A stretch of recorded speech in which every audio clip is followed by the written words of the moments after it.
कि शुरुआत कहाँ करें। सबसे बड़ी समस्या आपके मन में है कि शुरुआत कैसे करें और कहाँ से करें। बड़ा सिंपल सा एक आपको मैं बता रहा हूं।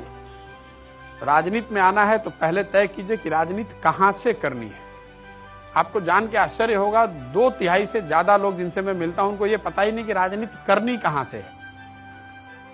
जहां से बिलोंग करते हैं वहां से करें, जहां पर रहते हैं वहां से करें, जहां पार्टी ने काम दे दिया वहां से करें, या जहां से टिकट मिलने की संभावना है वहां से करें। सबसे बड़ी समस्या यह है कि राजनीति आप करें कहां से।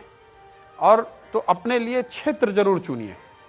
पार्टी से पहले, नेता से पहले, सबसे पहले ये चुनिए कि राजनीति करनी कहां से है और 10 साल में बनना क्या है। 10 साल का एक समय आप लेकर चलिए। संभव है कि आप वहां 3 साल में पहुंच जाइए, संभव है कि वहां 5 साल में पहुंच जाइए, लेकिन 10 साल का नजरिया लेकर चलेंगे। क्षेत्र अगर आपने चुन लिया है, उसके बाद की प्रक्रिया है कि वहां पर पार्टी या नेता कौन सा चुनेंगे। और पार्टी और नेता वो चुनिए जिससे कि आपका अलाइनमेंट हो। वो मत चुनिए जो कि आपको टिकट देने वाला है। कोई नेता, कोई पार्टी आपको राजनेता नहीं बना सकती है। नेता तो आपको अपने क्षेत्र की जनता बनाएगी। एक बार आप कुछ नेता कुछ स्तर के बन जाते हैं तो पार्टियां या नेता जो हैं आपको चुनकर बड़ा प्लेटफॉर्म दे देती हैं, जिसको आप टिकट कहते हैं या संगठन में जगह समझ लीजिए आप। लेकिन वो बनाने की क्षमता, नेता बनाने की क्षमता किसी नेता में नहीं। गांव में लोग आपको पसंद करें, ये एकदम it's a function of your own capability. लोग आपको पसंद करें, ये तो आपकी क्षमता पे ही डिपेंड है। तो पहला काम तो क्षेत्र जरूर चुनिए कि कहां से राजनीति करना चाहते हैं। आइडियली वो जगह चुनिए जो आपकी जन्मभूमि हो। आपको एक नेचुरल एडवांटेज है वहां। अगर जन्मभूमि जहां आपकी है वहां से आप राजनीति नहीं कर सकते हैं, क्योंकि वहां से आप माइग्रेट कर गए हैं या वहां वापस नहीं जा सकते हैं, तो अपनी कर्मस्थली जो है वो उसको अपना राजनीति का क्षेत्र बनाइए। समझिए कि आप देवरिया के हैं और आप दिल्ली में रहते हैं। अब आपके दिमाग में है कि देवरिया में विधायक बनना है और रहते दिल्ली में हैं, तो तय आपको ये करना है देवरिया से करें राजनीति या दिल्ली से करें।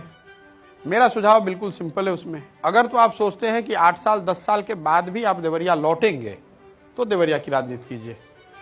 देवरिया की राजनीति आप दिल्ली में रहते हुए कर सकते हैं। ये क्लैरिटी आप दिमाग में रख के आइए। 10 साल का नजरिया लेकर आइए और 10 साल जो भी क्षेत्र चुना है, जिस पार्टी के लिए भी आप काम करते हैं, पार्टी का काम कीजिए, संगठन का काम कीजिए, लेकिन अपनी चिंता जरूर कीजिए। आपकी चिंता कोई दूसरा करने वाला नहीं। लोकतंत्र में लड़ना कोई बहादुरी का काम नहीं है, जीतना बहादुरी का काम है। आपको तय करना है कि किस कैटेगरी में लड़ें। एमएलए बने, एमपी बने, वार्ड पार्षद से शुरू करें, जिला पार्षद से शुरू करें, मुखिया बने। मेरे से लोग पूछते हैं, मैं कहता हूं कि भाई मेरे पास ऐसा कोई ज्ञान नहीं और किसी के पास ये ज्ञान नहीं है जो ये बता सके कि कौन एमपी बनने लायक है और कौन एमएलए बनने लायक है। इसका ज्ञान तो आप ही को है और आप ही को करना पड़ेगा। किस कैटेगरी में आप चुनाव लड़ना चाहते हैं या सक्सेसफुल होना चाहते हैं, ये तो तय आप ही को करना है। एक उसमें आपको गाइडलाइन दिए देते हैं। गाइडलाइन ये है कि जिस कैटेगरी के भी उपयुक्त आप अपने आप को मानते हैं, उससे एक कैटेगरी नीचे लड़िए। शुरुआत एक कैटेगरी नीचे कीजिए। अगर आपका वजन 65 किलोग्राम है तो आप 80 में लड़िएगा कि 60 में लड़िएगा? 60 में लड़िएगा। स्वर्ण पदक 60 में जीतिए या 80 में जीतिए, दोनों स्वर्ण पदक विजेता है। इसलिए जिस कैटेगरी में भी आप लड़के जीतने की क्षमता रखते हैं, उससे एक कैटेगरी नीचे लड़िए। ऐसा क्यों? एक तो आपकी जीतने की संभावना बढ़ेगी। दूसरा, अगर आप हार भी गए तो कम से कम आप अच्छा लड़े ये दिखना चाहिए। अगर आपकी राजनीतिक पृष्ठभूमि नहीं है तो पहली लड़ाई आप हल्के में नहीं ले सकते हैं। बहुत ज्यादातर लोग गलती ये करते हैं कि अभी तो लड़ के देखते हैं, समझते हैं, उसके बाद देखा जाएगा।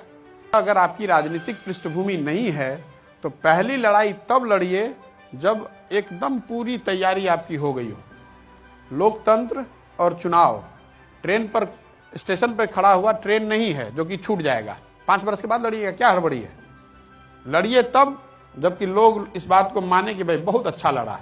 अगर नहीं भी जीता तो भी लोगों को लगे कि क्योंकि वो मुट्ठी आपकी खुल गई, जिस दिन लड़ गए आप, उस दिन आपकी मुट्ठी खुल गई। अगर आज आप आकर मुझे कहेंगे कि भैया हमारे साथ 20,000 लोग जुड़े हुए हैं, संभव है हम माने, संभव है न माने। लेकिन अगर आप चुनाव लड़े हुए हैं पहले और आपको 1400 वोट आया है, तो हम तो जानते हैं कि आपको 1400 ही आपका समर्थन है।